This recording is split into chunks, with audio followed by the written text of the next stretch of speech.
think you are ready. So today we are going to learn branch instruction. Whenever you heard a term branch, there should be something which comes in your mind. What comes in your mind when you heard branch? If it is a branch, you are going to change your IP. If you want to change your IP, your pipeline is going to get failed. Yes? But if you are a good programmer, if you want to do programming, you need to use branch instruction. Without loop, you can't write down a good program, right? You can't transfer one bit and your data will get over. It always a block of data, right? That you want to perform. So there are loops, and you need to use loops to be a good programmer, right? So it is needed. Fine. So today we are going to learn how you can make a loop or branching instructions in 8086. Majorly there are two instructions. One is called jump, one is called call. Now both are different in the behavior. So try to understand what's the difference first of all. If this is my program, here I am having a jump instruction. This is my program again. Okay? And if the jump instruction jumps on this location, what happens? This is my normal flow. When jump instruction comes, my IP is going to change from this location to this location and it will continue. Understand? This is the normal flow of jump instruction. Now concentrate. If this is my normal program, I am having a call instruction. This is my normal program again. Here is my function where I want to actually jump. In this case, program comes, call instruction comes, my IP is pointing over here. At this point of time, when call is executed, I need to change this IP from this location to this location. It will get executed, and once it gets executed, I want to come back over here. Understand? So you will come back in case of call. Here there is no point in coming back. You simply need to jump on a location. Understand? So here you don't need to do much stuff. It is fine. You just need to change your IP based on the label available over here, and you will go there and you can start executing from that point of time onwards. Problem comes over here. What's the problem? Concentrate. This is a call instruction. After that, these are the other instructions. Understand? This is my subroutine. Suppose SUB. There is a statement in SUB. The last statement is called RET, return statement. Now, point is when my call is in execution unit, my IP is pointing on this location. Yes. IP is always pointing to the next instruction to be fetched. So IP must be pointing on this. We want to change this IP to this SUB, which is already available in our memory. What is the location of SUB is available. So we need to fetch the value of SUB. This is what the task that has been done by a microprocessor. When it find out the call SUB, it will fetch the value of address of sub and change it with the value of IP. Now the value of IP is getting changed. Here again it will execute, so IP is changing frequently. When I am on this statement, RET, my IP is pointing somewhere over here. Yes, but I want to come back exactly on this line. Yes, how your microprocessor is getting able to know that I want to come back on this line. So I need this value also in advance so that I can come back over here. Yes. મારે આ line ઉપર પાછું આવવાનું છે તો મને આ address ખબર હોવી જોઈએ because a call statement can come multiple times. Suppose the same call is from here, I need to come over here. At that time the line is different. Understand? A function call in C program, you can do multiple time function call. This is my main program. This is my function f. Some code is written over here. I am calling f function from here. There are some lines. I am calling f function again. Possible? So when I am calling f function from here, I will go here, execute this line. I will come on this line. When this function call is there, I am going over here, execute this part, comes on this line. Understand? So every time when your function call is there, when call is there, you want to come back to the next line of your call. Always. Yes? So I need to store this IP in case of assembly language so that I can come back over here again. Understand? So how you can store? You are using stack. So there is a stack available Stack is the concept of last in first out. So we'll simply push the value of IP on my stack. IP is 16-bit register. You require 2 bytes. 2 push operation will get done. IP will store over here. Okay. Now let's see the exit procedure. What happens when you are having a function call? See. So try to understand. This is my program. This is my call statement. Here is my lines. Here is my SUB. Suppose address is 1, 2, 3, 4, H in code segment. This is my RET. Suppose this number is 1000. Understand? H in my code segment. Yes? Possible? We are in code segment currently. This part in execution unit, my IP is containing what value IP will contain when this is in execution? IP is equal to 1000H. Yes. What I will do? I will use stack. Yes. This is stack available in my memory. Yes. Suppose this address is 1, 2, 3, 4. Okay. It is a 16-bit address reference, but let's for understanding purpose 1, 2, 3, 4. I am pushing IP over here. Understand? Before jumping somewhere, what I will do? I will push. Whenever I heard the term call, first thing that I do is push IP. Understand? So IP will get pushed over here. So IP 1 byte, IP 1 byte, because it is 2 byte data. Which one will go in 1 and which one will go in 2?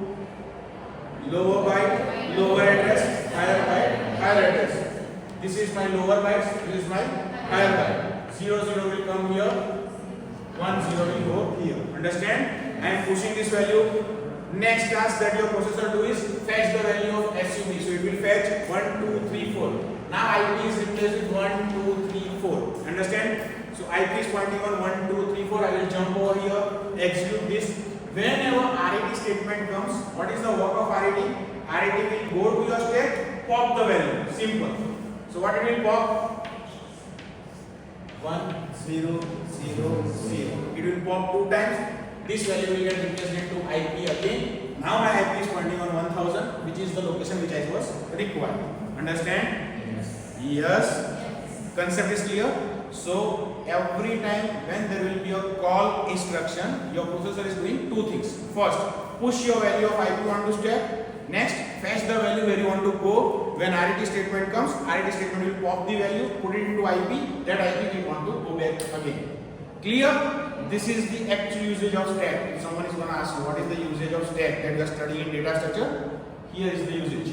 Because last in, first out. That is the advantage. Understand? How it is advantageous, why stack is useful. Suppose in this subroutine there is one again call instruction, and there is one subroutine 2. So when this call comes, again your processor doing the same thing. Push the IP here, go there, execute this. When return statement comes for this, it will pop the value. By default this is on top, so this will get pop out. That's why last in first out is important, and that's why stack is important. You can't use any other data structure. Stack is the only one that you can use. Understand? So that multiple one within one call is also possible because of this structure. Get it? Yes. So jump is only jumping to a location. IP will get changed. Simple. You are not thinking that you want to come back or anything. Okay? Now, can I use jump instruction instead of call instruction? Is it possible? Thing is, the work of jump instruction is precise. Jump instruction is simply changing your IP. So jump sub. If I write like this and I have written sub, I will jump to sub for sure, because jump instruction is changing the value of IP. So it will change the value of IP to 1, 2, 3, 4. You will come over here, execute this. But when RET comes, the work of RET is also fixed. It will go to stack, pop out the 2 values. So it will fetch 2 values which we have not stored. So it contains some random value. So it will take 2 values, give it to IP. Now IP is pointing somewhere else. So you are out of your program. So can I use jump instruction? Yes. Will it run perfectly?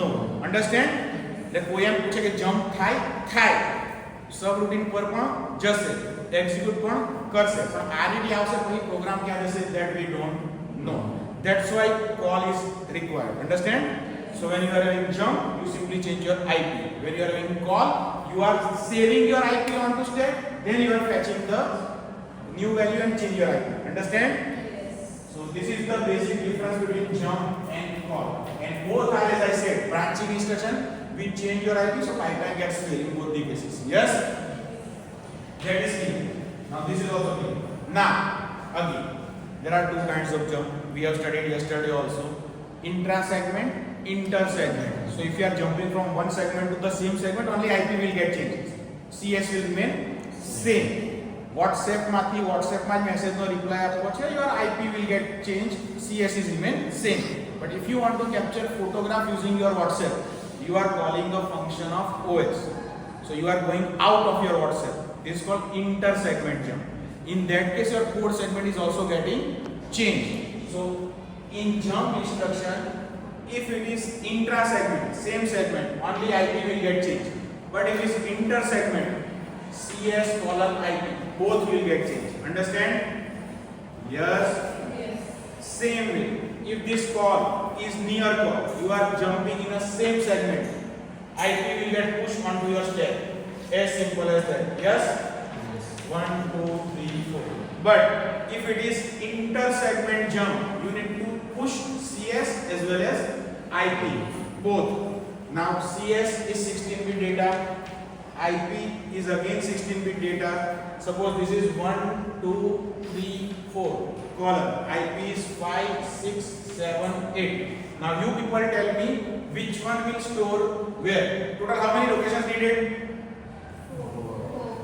2 for this 2 for this IP is lower CS is higher lower will go here higher will go here this is clear yes even in this 78 is lower 56 is higher 3 4 is lower 1 2 is higher so how it will get stored 78 56 34 so CS and IP both will get pushed and when RET will come it will pop all four values clear so just the one thing that you need to remember is if it is intra segment jump same jump only IP will get changed if it is inter segment jump you need to change your CS also clear yes I think this is fine so this one thing is okay now there are some conditional jump this is JMP is by default jump it will not check any condition once jump or call comes you need to jump you need to change the value of IP but sometimes you want that like if condition if something is true you want to jump else you don't want to jump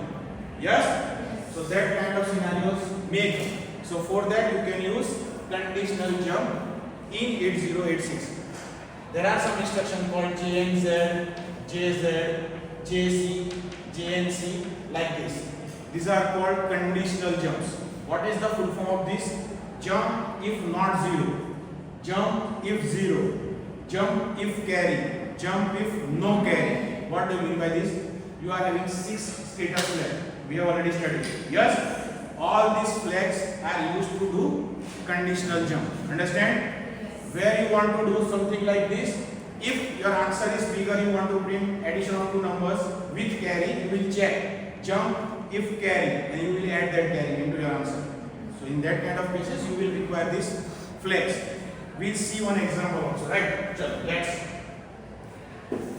do some looping work we want to create loops okay first is infinite how to create infinite loop this is my program jump xyz call this is my code this is infinite loop I will go here come here jump xyz is label it will come here again this part is executed jump no condition it will run this part infinite times understand this is my infinite loop is it useful yes if it is not useful why they have keep JNP instruction infinite loops are important suppose you are having a watch will it work for 5 minutes or 10 minutes no જ્યાં સુધી cell ચાલે ત્યાં સુધી watch ચાલવી જોઈએ the code is written infinite times yes I am having traffic lights available in Surat cities Will it work for 1 day or 2 days?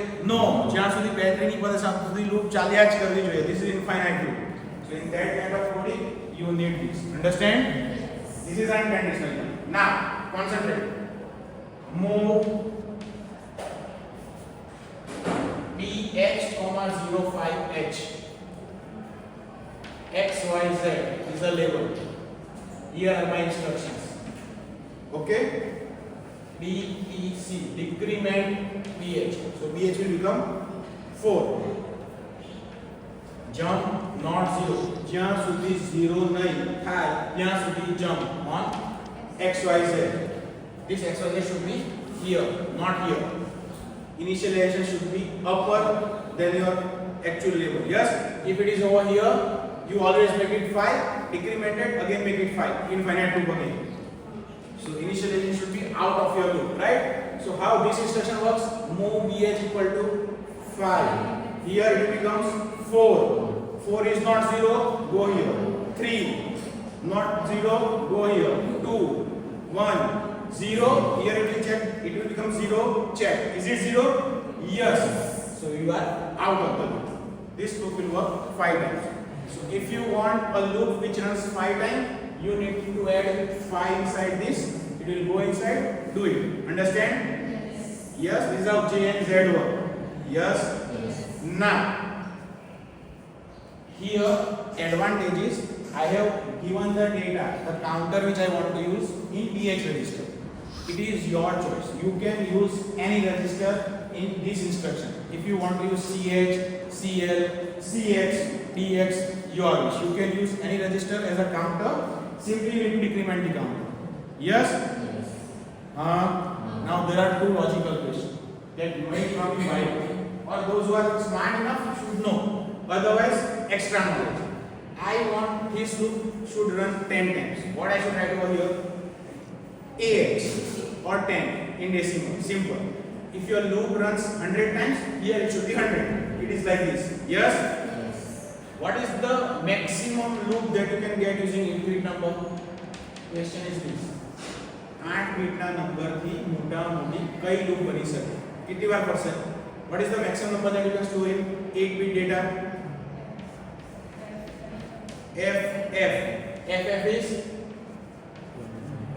255. 0 to 255 is the range. Total numbers are 256, but the FF is 255. So the maximum number that you can get is 255. So 8-bit number can give you loop of 255 maximum. Yes? If someone will ask you to make a loop which runs 256 times and use only 8-bit register, what you can do? Get it? This is the maximum number. But what if I give 00H? Now concentrate. What happens? 00H goes inside. We are decrementing here. 00 minus 1. What is the answer? Minus 1. Minus 1 is your minus number. It is in 2's complement form. Minus 1 is in 2's complement form. That is nothing but FF. Now the number becomes FF. Jump not 0. FF is 0? No. You are going here. Now you are having FF. Go here. Decrement. So 255 times again. So if you write down 00, loop will run FF plus 1 more time. Understand? Yes. If I write down 1 there, how many times loop will go? 257? No. It is 1. Decrement 0. You are out of the loop. Only 1 time. So only in case of 00 it will run 256 times. Otherwise it is normal. Understand? Yes. So if someone will ask you in exam, write a loop which runs 256 times and use only 8-bit register, you can do that. You need to insert 00. Understand? 255 times? F. Clear? Yes? One more question. As I said, I can use CH also here, I can use AL also. It is up to me which register I want to use. I simply decrement them. Yes? Can I use this decrement statement anywhere in the programs? My first statement after this is decrement AL. मतलब भूल जाना है तो ऊपर लगे. चाले नहीं चाले. Will it work or not? I have written this decrement statement above this JNZ statement. Can I write this statement over here? No. What is the reason? What this instruction is doing? This instruction is simply checking your flag register. Yes, if flag register is 0, you are out. If flag register is not 0, you will go again. Yes? We know that flag register is getting changed by any arithmetic and logical instruction. Yes? After all the instructions you are changing flag register. Yes? Suppose I am doing move or decrement A. Fine? So A is initially 5, now it becomes 4. No issue. But before this JNZ instruction, there is one add instruction, which gives me a subtract instruction which gives me output 0. This flag becomes 0. You will be out of this loop directly now single shot. Understand? Yes. Yes. We want to change flag before we want to check it. So decrement statement should be before your JNZ only. Understand? You can't write down anywhere else. If all other instructions are no instruction, it may work perfectly. એવું possible છે કે તમે JNZ ભૂલથી ઉપર લખી દીધું મતલબ decrement statement and still your program works perfectly. Why? Because there is no instruction which will change the flag in between that decrement and JNZ. It is possible, but why should take a risk? So as a good programmer, you should always use your decrement statement exactly before your JNZ instruction. Understand? Yes. Clear? Now the last one. Now this was the instruction introduced in 8085 JNZ. Then they have introduced the instruction loop. So if I need a loop which runs 5 times, okay, x y z colon, this is how you can write down loop x y z. Okay, this instruction is doing the same work which was done by JNZ. So it will first decrement cx by 1 and then check the condition. If it is not 0, it will jump over here, not sorry, here. Understand? Yes. So the two tasks that you were doing separately previously now done by single instruction. Understand? Yes. But there are some conditions. First condition, compulsorily you have to use CX register. You can't use any other register for counter. Your counter must be stored in CX. Because loop instruction by default decrement CX only. Understand? It doesn't decrement AX or BX or DX. CX only. Even CH and CL is also not allowed. CX. So though your loop is only 8-bit, you need to use CX. Understand? What is the advantage that you get? It is now replaced with one instruction. Initially there were two instructions, JNZ and decrement. Yes? So we are saving one instruction by writing loop. Is it an advantage? You are just saving one instruction. No. If this loop runs 100 times, you are saving 100 instructions. આગલા પ્રોગ્રામમાં 200 line use થશે, આમાં 100 થશે. સમજ પડી? If the same program written using JNZ and decrement, if this loop runs 100 times, this two instruction comes 100 times. Understand? Here this instruction only comes 100 times. Here it will be 200. Understand? So you have 200 clock cycles in place of 100 clock cycles. So you are reducing your clock cycles drastically. That is the advantage of loop. Yes? What is the disadvantage? Compulsorily you need to use CS, no other register. It is called flexibility. So here it is little bit rigid. In loop instruction it is rigid.